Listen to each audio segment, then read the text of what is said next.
తనకంటూ ఒక ప్రత్యేకమైన స్థానాన్ని ఏర్పరచుకుని విపక్షాల సైతం కూడా మెచ్చుకునే నాయకులు మాజీ మంత్రివర్యులు ఉత్తరాంధ్ర రీజనల్ కోఆర్డినేటర్ కురసాల కన్నబాబు గారు ప్రస్తుతం అంతా ఉన్నారు. నమస్తే సార్.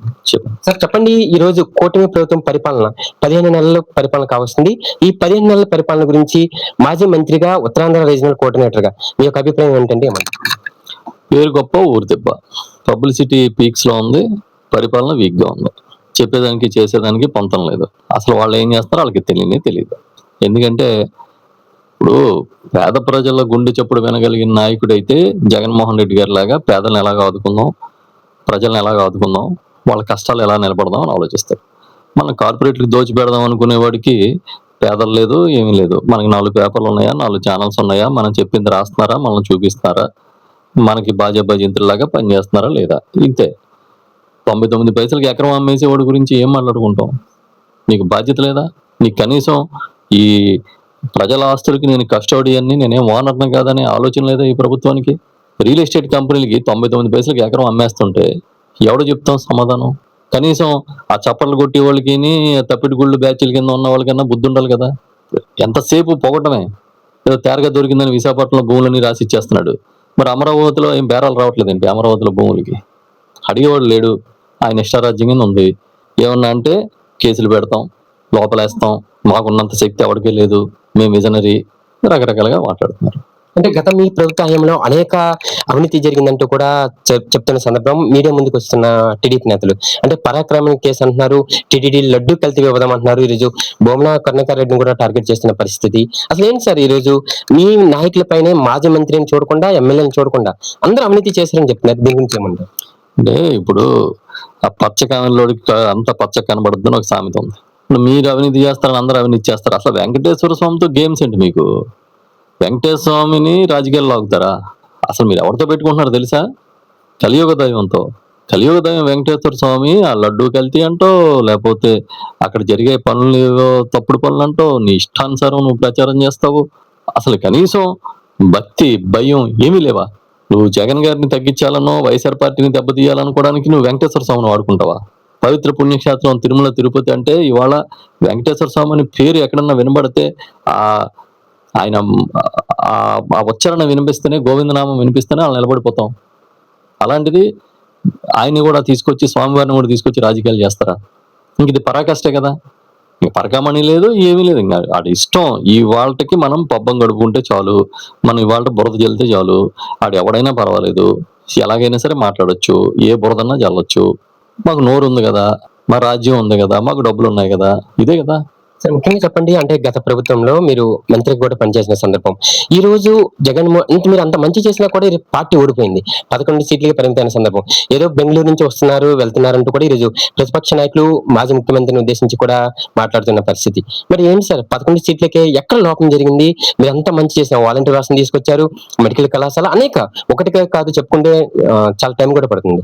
అటువంటిది ఈరోజు ఎందుకు 11 సీట్లకే పరిమితమైంది? దీన్ని అధిగమించి ఇంకే విధంగా మీరు ముందుకు ఇంకా రాబోతున్నారు? అసలు బెంగళూరు నుంచి వస్తున్నారు వెళ్తున్నారు కాదు, ఇప్పుడు అధికారంలో ముఖ్యమంత్రి, ఆయన కుమారుడు, లేకపోతే మిగతా వాళ్ళ నాయకులు, వాళ్ళ కూటమిలో భాగస్వాములు అందరూ అప్ అండ్ డౌన్ చేస్తున్నారు హైదరాబాద్కి. కరోనా ఉన్నంతకాలం హైదరాబాద్లోనే కాపురం. ఎప్పుడన్నా అసలు విజయవాడ వచ్చారండి ఎక్కడన్నా? ఏమి అంటే వాళ్ళు ఏం మాట్లాడుతున్నారో వాళ్ళకి తెలీదు. ఇక 11 సీట్లు అంటారా? ప్రజలు తీర్పిచ్చి నిజంగానే 11 సీట్లకి మమ్మల్ని పరిమితం చేస్తే మేము ఒకసారి ఆలోచించుకోవాలి, నేను చేసిందే తప్ప రైటా అని. లేదు, చంద్రబాబు నాయుడు సహజ శైలిలో, సహజ పద్ధతిలో ఆయన మోసమే ఆయన పద్ధతి కాబట్టి అందరూ భావిస్తున్నట్టుగా ఈవీఎంలో మోసం జరిగితే మనం చేసేదేం లేదు. ఇప్పటికీ చాలా మంది ఎక్కడికి వెళ్ళినా మేము ఓట్లు వేసాం బాబు, మీ ఓట్లేమా, ఓట్లు ఏమైపోయినాయి అంటూనే ఉంటారు. ఇప్పుడు నిజంగా ప్రజలు ఇతను మాయ మాటలకి నమ్మి మోసపోయి ఉంటే ఇప్పుడు ఇమీడియట్ గా తెలుసుకున్నారు. ఏం చెప్పారు ఎలక్షన్ ముందు? సర్వే చేస్తుంటే అదిగో మీ భూములు లాగేసుకుంటాడు జగన్మోహన్ రెడ్డి గారు, అందుకే సర్వే చేస్తున్నాడు, మిల్లు లాగేసుకుంటాడు అందుకే సర్వే చేస్తున్నాడు. ఇప్పుడు ఆ సర్వే ఆపాడా? ఆపలేదు కదా. అంటే చంద్రబాబు నాయుడు అబద్ధాన్ని ఎలా మార్కెటింగ్ చేయాలో ఆయన ఎక్స్ట్రాడినరీ పర్సనాలిటీ. దాంట్లో ఇంకా తను కొట్టినోడు లేడు. అబద్ధాన్ని నిజంగా నమ్మించడం, నిజమని నమ్మించడం, తను చెప్పిన దాన్ని ప్రజల్లోకి బలంగా, అబద్ధానైనా సరే అది చాలా బలంగా తీసుకెళ్లగలడం అనేది చంద్రబాబు నాయుడికి ఉన్న శక్తి. అది ఆ శక్తితో అబద్ధాలాడి అన్ని చేశాడు. అంతెందుకు, అమరావతి రైతులు, అమరావతి జేఏసీ చైర్మన్లే టీవీలకు వెళ్ళి వీళ్ళు మమ్మల్ని మోసం చేశాడు మహాప్రభు అనే పరిస్థితి తెచ్చుకున్నాడుగా 18 నెలలు అవ్వకముందే. అదే పరిస్థితి. ముఖ్యంగా మీ విషయానికి వస్తే మీరు చాలా సున్నితమైన నాయకులు. అంటే వివాదాలకి, అవినీతికి ఎక్కువగా ముందుకు వెళ్లరు. ఏ వ్యక్తిని కూడా అనవసరంగా మాట్లాడిన సందర్భం లేదు. అదే విధంగా జగన్మోహన్ రెడ్డి గారు మీరు అత్యంత ఆప్తులు. ఈరోజు ఉత్తరాంధ్ర రీజినల్ కోఆర్డినేటర్ అనేది ఒక పెద్ద బాధ్యతని ఆ బాధ్యత గురించి మీరేం చెప్తారు? రాబోయే రోజుల్లో ఈ ఉత్తరాంధ్రలో ఎన్ని సీట్లు మీరు గెలిచే విధంగా ముందుకు తీసుకెళ్ళబోతున్నారు? ఎట్లా ఉండబోతుంది పరిస్థితి? జగన్మోహన్ రెడ్డి గారు మా అందరికి చాలా ఇష్టమైన నాయకుడు, నిబద్ధత కలిగిన నాయకుడు.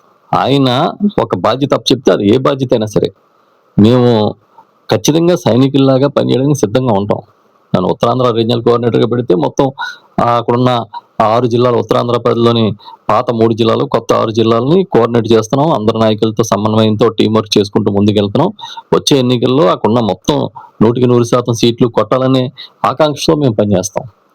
అదేవిధంగా ఉత్తరాంధ్ర అంటే వెనకబడిన ప్రాంతం, ఉత్తరాంధ్ర అంటే అత్యధిక బీసీ సామాజిక వర్గాలు ఉన్న ప్రాంతం, ఉత్తరాంధ్ర అంటే ఎన్నో వనరులుండి వినియోగించుకోలేకపోతున్న ప్రాంతం, ఉత్తరాంధ్ర అంటే జగన్మోహన్ రెడ్డి గారు అద్భుతంగా ఎన్నో శాశ్వత కార్యకలాపాలు చేసిన ప్రాంతం. ఇప్పుడు ఉద్దానం కిడ్నీ వ్యాధులు ఉంటే దానికి రీసెర్చ్ సెంటర్ పెట్టారు ఆయన. 700 కోట్లతో వాటర్ ప్రాజెక్ట్ తీసుకొచ్చారు. ఇలా ఎన్నో గొప్ప గొప్ప కార్యక్రమాలు చేశారు. విశాఖని ఆర్థిక రాజధాని చేస్తాను నానాడే ప్రకటించారు. విశాఖపట్నం లేకపోతే ఉత్తరాంధ్రకు ఉన్న ప్రాధాన్యత దృష్ట్యా తప్పకుండా మా నాయకుడు మాకు అప్పగించిన బాధ్యతల్ని సమన్వయంతో అందరం కలిసికట్టుగా ముందుకు తీసుకెళ్తాం. అక్కడ చాలా మంది సీనియర్ నాయకులు ఉన్నారు, పెద్ద పెద్ద వాళ్ళు ఉన్నారు. అందరితో కలిపి టీం వర్క్ చేసి ముందుకెళ్తాం. ముఖ్యంగా వ్యవసాయం లేనిదే మనిషి లేరని కూడా చెప్పొచ్చు. అటువంటిది మీరు అటువంటి పద్ధతైన వ్యవసాయ శాఖ మంత్రి కూడా పనిచేసిన సందర్భం. మరి ఈ రోజు మీ ప్రభుత్వంతో పోలిస్తే ఈ ప్రభుత్వంలో వ్యవసాయ శాఖ మంత్రి పనితీరు ఎట్లా ఉంది? లేదా వ్యవసాయంలో ఎటువంటి మార్పు తీసుకొచ్చారు ఈ కూటమి ప్రభుత్వం? అంటే చెప్పాలంటే చాలా టైం పడుతుంది. మేము వ్యవసాయాన్ని రైతుకు జీవనాధారంగా చూసాం. వ్యవసాయం జీవన రేఖ ఈ ప్రాంతానికి, మన ప్రాంతానికి. కాబట్టి వ్యవసాయాన్ని, వ్యవసాయదారుని నిలబెట్టాలని ప్రయత్నం చేశారు జగన్మోహన్ రెడ్డి గారు. చంద్రబాబు నాయుడు గారికి ఎప్పుడు వ్యవసాయం మీద నమ్మకం లేదు. ఇప్పుడు కొత్తగా స్టోరీస్ చెప్తున్నాడు. డ్రోన్లు తీసుకొస్తాను, ఆర్టిఫిషియల్ ఇంటెలిజెన్స్ తీసుకొస్తాను. ఆ డ్రోన్ తీసుకొచ్చి డ్రోన్లో కెమెరా పెట్టి ఆ మొక్కల పురుగు ఎక్కడ ఉందో కెమెరాలో చూసి దాని దగ్గరికి డ్రోన్ తీసుకెళ్లి ఆ డ్రోన్ నుంచి పురుగు మీదకి డైరెక్ట్ గా పిచికారీ చేసి ఆ పురుగుని చంపుతానని చెప్తున్నాడు. దీన్ని ఏమంటారు? కాకమ్మ కథలు అంటారు కదా. ఇప్పుడు నువ్వు పండించిన అరటి, పండించిన కొబ్బరి, పండించిన ధాన్యం, పండించిన పసుపు, పండించిన మిర్చి, మొక్కజొన్న అమ్ముకునే పరిస్థితులే లేవు.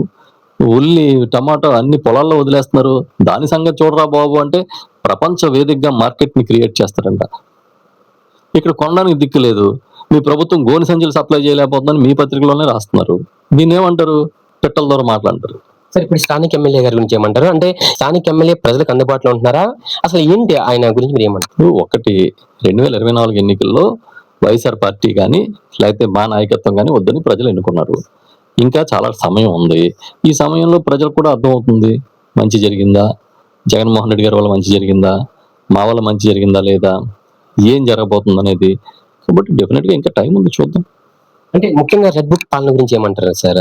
కేసులు ఎక్కడ పడితే అక్కడ కేసు, భయపడుతున్న పరిస్థితి కూడా. అంటే నాయకులు భయపడుతున్న పరిస్థితి, కార్యకర్తలు కూడా భయపడుతున్న పరిస్థితి కాదంటారు? భయపడేవాడు ఎవ్వడు వైఎస్ఆర్ పార్టీలో లేడు. అలా భయం ఉంటే ఈ పార్టీలో మేము ఎవ్వడం ఉండే పరిస్థితే ఉండదు. ఈ కేసులకే భయపడిపోతే వైఎస్ఆర్ పార్టీయే ఉండదు. జగన్మోహన్ రెడ్డి గారి మీదే కేసులు పెట్టి ఆయన్నే 16 నెలల జైల్లో పెడితేనే చెక్కు చెదరకుండా 157 సీట్లతో గవర్నమెంట్లోకి వచ్చాడు ఆయన. ఏం పెడతారు కేసులో? పేకలు తీసేస్తారా? ప్రాణాలు తీసేస్తారా? ఏం చేస్తారు? ఇదేంటంటే ఒక ప్రచారం. రెడ్ బుక్ రాసుకోండి, చేసుకోండి. ఇప్పుడు ప్రజల్లో మనందరం ప్రజలకి ఆస్తి, ప్రజాప్రతినిధులు అనేవాళ్ళు ప్రజల కోసం ఆలోచించే బాధ్యత మనకి ఇచ్చారు. ఎన్నికల వరకునే రాజకీయాలు, ఎన్నికల తర్వాత అందరూ సమానమే అనేది ఒక రాజనీతిజ్ఞుడు ఆలోచించాల్సిన మాట. జగన్ గారు అలాగే ఆలోచించారు. నాకు కులం లేదు, మతం లేదు, పార్టీ లేదు, ప్రాంతం లేదు, మీరు ఏ కండవా పట్టుకుని వేసుకున్నారో తెలియదు, నాకు ఏ జెండా పట్టుకున్నారో నేను ఆలోచించున్నాను అన్నాడు. ఈయనేమంటున్నాడు? వైఎస్ఆర్ వాళ్ళు వస్తే పని చేయొద్దు, తెలుగుదేశంలో వస్తేనే చేయండి, కూటమిలో పార్టీలో వస్తేనే చేయండి, మిగతా వాళ్ళు ఎవడో పని చేయడానికి వీల్లేదు, నేను కార్యకర్తలే నాకు ముఖ్యం, కార్యకర్తలకు ఇచ్చిన తర్వాత మిగతా వాళ్ళకి ఇస్తాను. ఇవన్నీ చంద్రబాబు నాయుడు పాలసీ. ఏది కరెక్ట్ అనేది ప్రజలు తేల్చాలి. చివరిగా 2 అంశాలు సార్. మొదటిగా విషయానికి వస్తే పవన్ కళ్యాణ్ రాష్ట్రాన్ని దశ మార్చేస్తున్న వ్యక్తి ఈ రోజు గొంతు చించుకున్న పరిస్థితి ఆ రోజు. మరి ఈ రోజు ఏంటి ఎలా ఉంది? కాకినాడకి సంబంధించిన పిఠాపురం ఎమ్మెల్యేగా ఉన్నారు. మరి పిఠాపురం అభివృద్ధి గాని రాష్ట్ర వ్యాప్తంగా డిప్యూటీ సీఎం అంటే చాలా ఆషామాషి విషయం కాదు. మరి ఏంటి పవన్ కళ్యాణ్ గారి గురించి ఏమంటారు? ఏమంటాను, వెళ్ళి పిఠాపురం మీరు ఆ ప్రజలతో మాట్లాడండి. పిఠాపురంలో ఎలా ఉంది, అభివృద్ధి ఎలా ఉంది, రాష్ట్రంలో ఎలా ఉంది అనేది వాళ్ళు చెప్తారు. వాళ్ళు చెప్తారు, వాళ్ళతో మాట్లాడండి. అన్నయ్య చెప్పండి సార్, ఏంటి సార్ రాబోయే రోజుల్లో మళ్ళీ జగన్మోహన్ రెడ్డి గారు ముఖ్యమంత్రిగా చూడబోతున్నామా? అదేవిధంగా మీరు కూడా మంత్రిగా చూడబోతున్నారు? 100% జగన్మోహన్ రెడ్డి గారు 2029లో లేకపోతే 2027లో ఎప్పుడు ఎన్నికలు వచ్చినా ముఖ్యమంత్రి అవుతారు. ముఖ్యమంత్రిగా జగన్మోహన్ రెడ్డి గారు కావాలని ఇవాళకే ప్రజలు కోరుకుంటారు. ఇందులో ఏమీ తేడా లేదు. ముఖ్యమంత్రిగా జగన్మోహన్ రెడ్డి గారు ఉన్నప్పుడు ఆయన టీం ఎలా ఉండాలని ఆయన డిసైడ్ చేసుకుంటారు. అంతేగాని నేను మంత్రి అవుతాను, నేను అవ్వను, ఇవన్నీ కాదు. ముఖ్యమంత్రిగా జగన్ అన్న ఉండాలి అక్కడ అనేది ప్రజల ఆకాంక్ష, మా అందరి ఆకాంక్ష.